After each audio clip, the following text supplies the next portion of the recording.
One dark night, when the moon was hidden behind thick clouds, there was a strange silence in the village of Amaizu. At the edge of the village stood an old, spooky mansion. The mansion was big and scary, with vines crawling up its walls, and the windows were broken. Inside, the air was cold, and it felt like something bad was going to happen. In this mansion, an old man named Chief Okafor lived.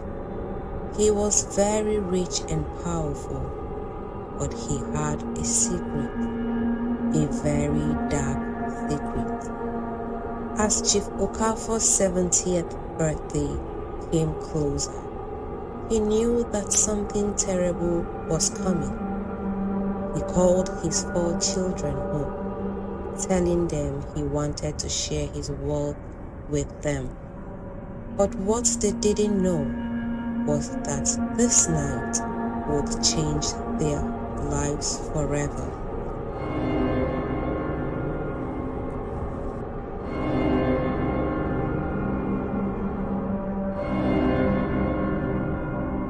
Many years ago, when Chief Okafor was young, he wanted to be rich and powerful.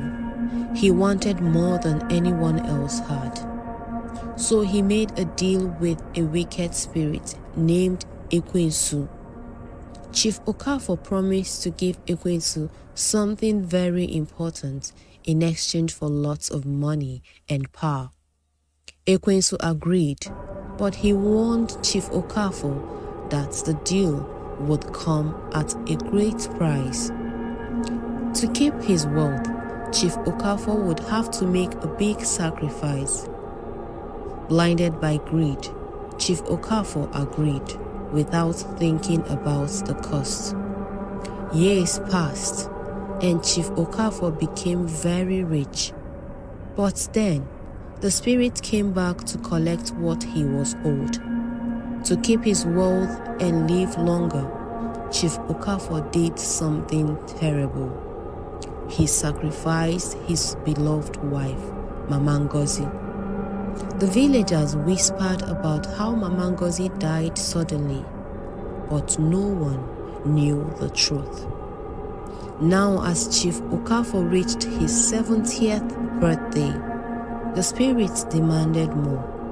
To stay rich and powerful, Chief Okafor planned to use his own children in a dark ritual that would make him live forever.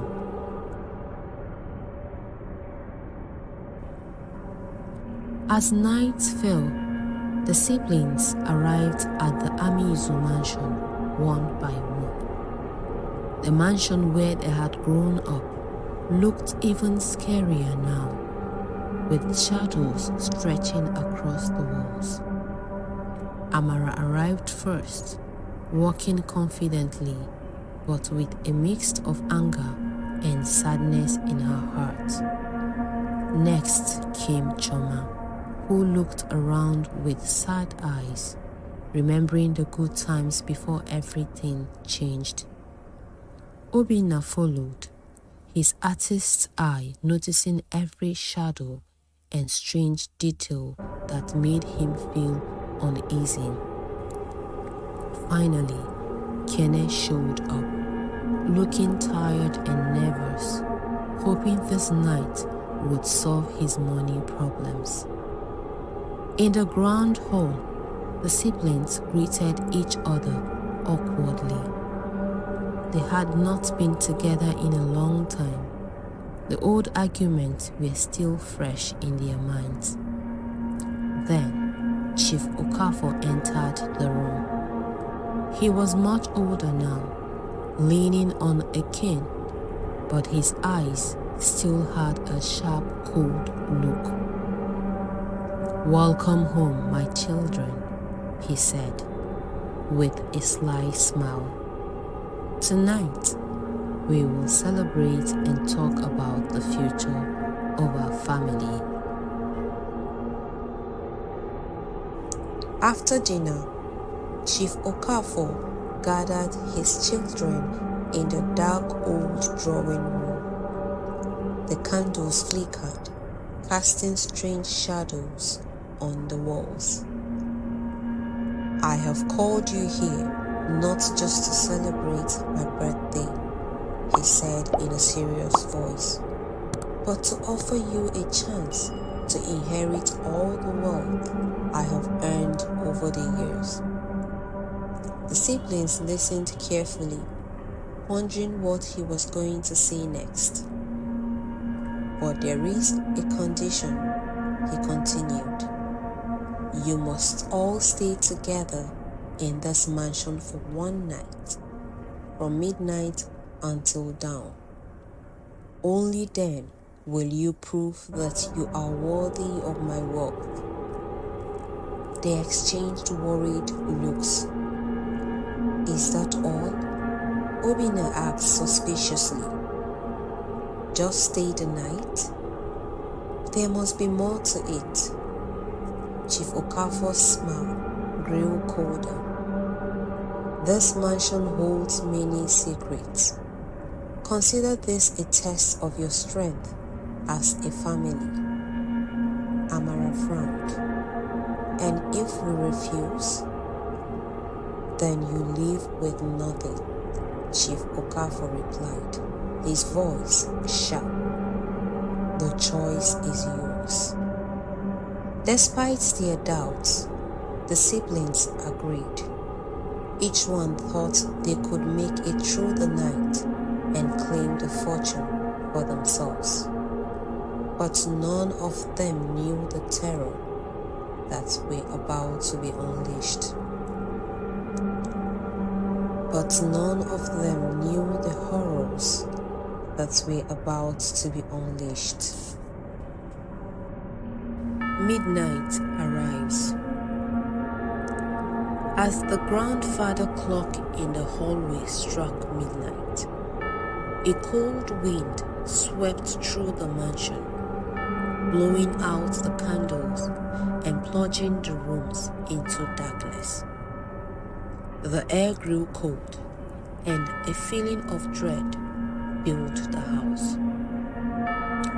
"Did anyone else feel that?" Chioma whispered, shivering. "It's just a draft," Kene muttered, but his eyes were filled with fear. Suddenly, a creepy laugh echoed through the hallways, followed by the sound of footsteps in the darkness. "This isn't funny," Amara snapped. "Who is there?" Obinna looked around nervously. "I don't think we are alone."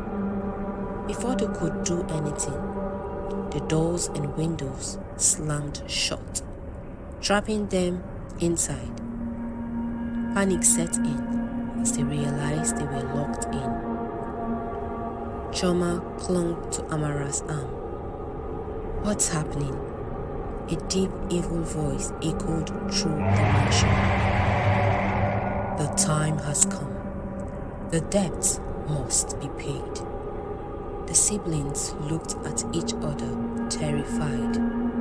They now understood that something very bad was happening. In the chaos, Kene panicked and ran out of the room, trying to find a way out of the mansion. He raced through the dark hallways, his heart pounding. "Wait! Don't go alone!"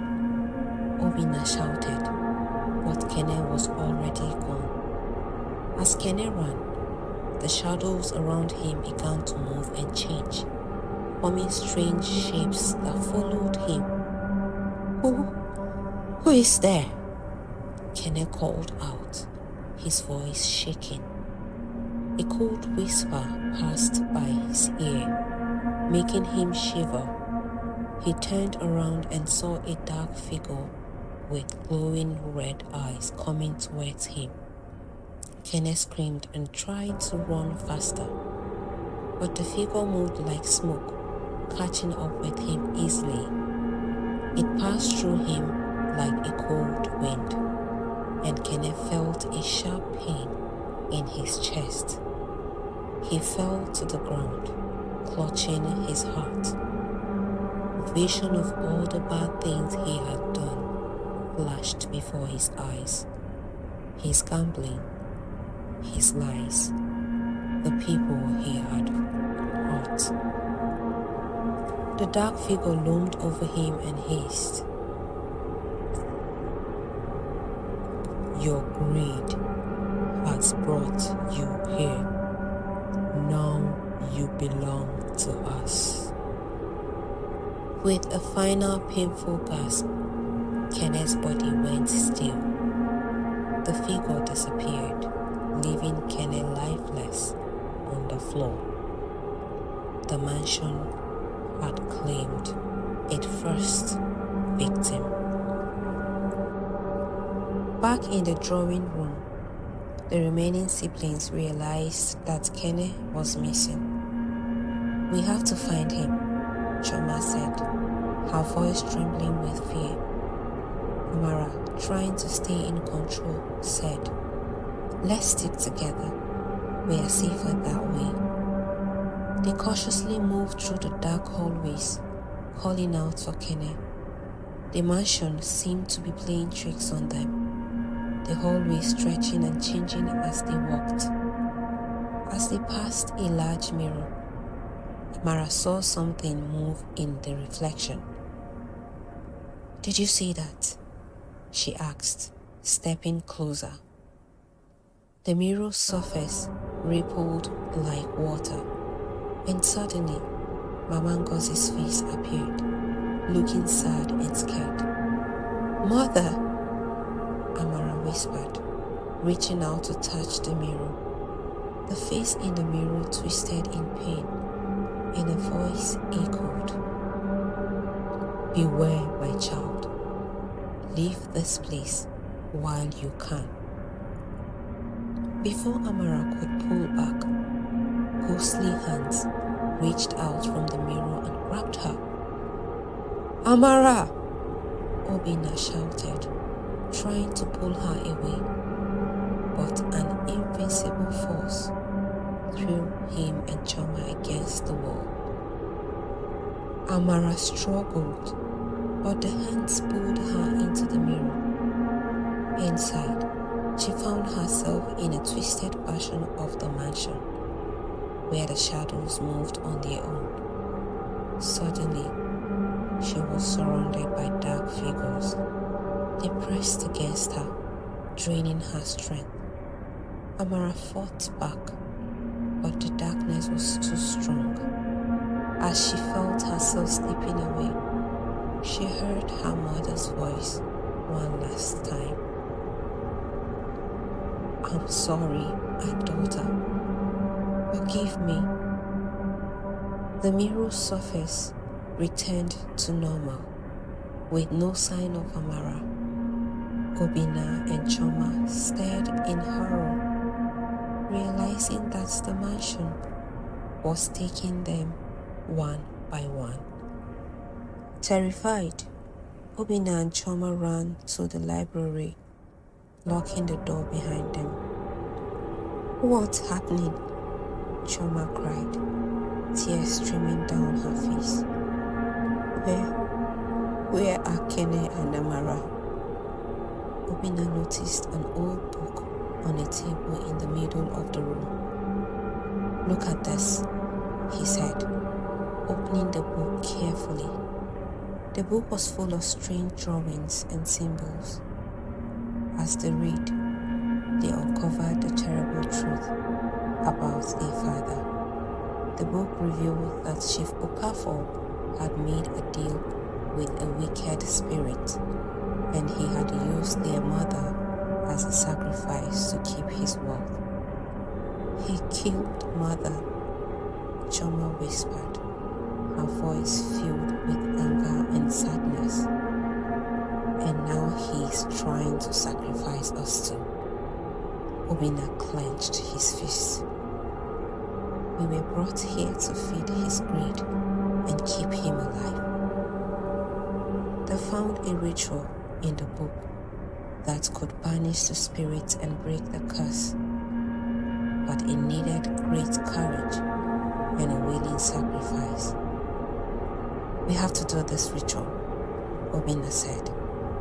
"It's the only way to end this nightmare." Choma nodded. Let's do it." Okene and Amara.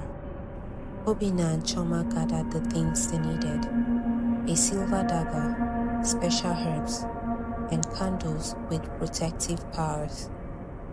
As they set up the ritual in the grand hall, the mansion shook, and a strong wind blew out the candles. "They know what we are doing," Obina shouted. "We have to hurry." Before they could relight the candles, the door burst open, and a dark cloud of shadows flooded the room, forming a giant scary figure, Ekwensu, the wicked spirit. "You dare challenge me?" Ekwensu's voice boomed, shaking the mansion. "Your souls belong to me." The spirit lurched at Obina, but Choma stepped forward, chanting a spell from the book. A shield of light surrounded them, making Ekwensu pull back with a loud scream. "This won't hold for long," Choma cried as the shield began to weaken. Obina kept working on the ritual, but Ekwensu was too powerful. The shield started to crack, and the darkness began to creep in. Knowing they were running out of time, Choma made a brave decision. "Obina, listen to me," she said quickly. "The ritual needs a sacrifice. Let me do it. Save yourself and finish this." "No, there has to be another way," Obina shouted, tears in his eyes. Choma smiled sadly. "This is the only way. I love you, brother. Now, finish the ritual." Before Obina could stop her, Choma stepped out of the protective shield, facing Ekwensu. "I offer myself willingly," she said firmly. "Take me and be gone." Ekwensu hesitated, sensing her pure heart. With a wicked grin, the spirit wrapped his shadows around Choma, draining her life force. As Choma's strength faded, she looked at Obina one last time and whispered, "Be strong." With her final breath, a blinding light burst from Choma's body, causing Ekwensu to scream in pain. The shadows began to disappear, weakened by her sacrifice. Obina, fighting back tears, completed the ritual, chanting the final words with all his might. As Obina finished the ritual, the mansion shook, and the shadows screamed in pain. Ekwensu, though weakened, made one last attempt to stop him. "Your efforts are useless," the spirit roared, darkness swelling around him. At that moment, Chief Okafor entered the room, his face filled with anger and fear. "Stop this, Obina," he shouted. "You don't know what you're doing." Obina's eyes were filled with rage as he continued the ritual, ignoring his father's orders. Chief Okafor ran toward his son, but was thrown back by a powerful energy from the ritual circle. "Father, you've caused enough pain," Obina shouted. "This ends now." Seeing that he was losing, Chief Okafor fell to his knees, his power fading. "Obina, please," he begged, tears in his eyes. "I did it all for us, for our family. With this power, we could rule forever. Obina's voice shook with emotion. You killed Mother. You sacrificed my siblings. All for your greed. Chief Okafor's face twisted with anger.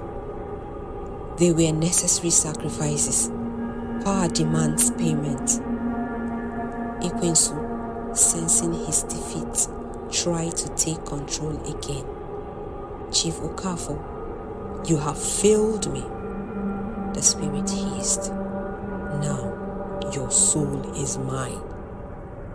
The shadows began to wrap around Chief Okafor, pulling him toward the darkness.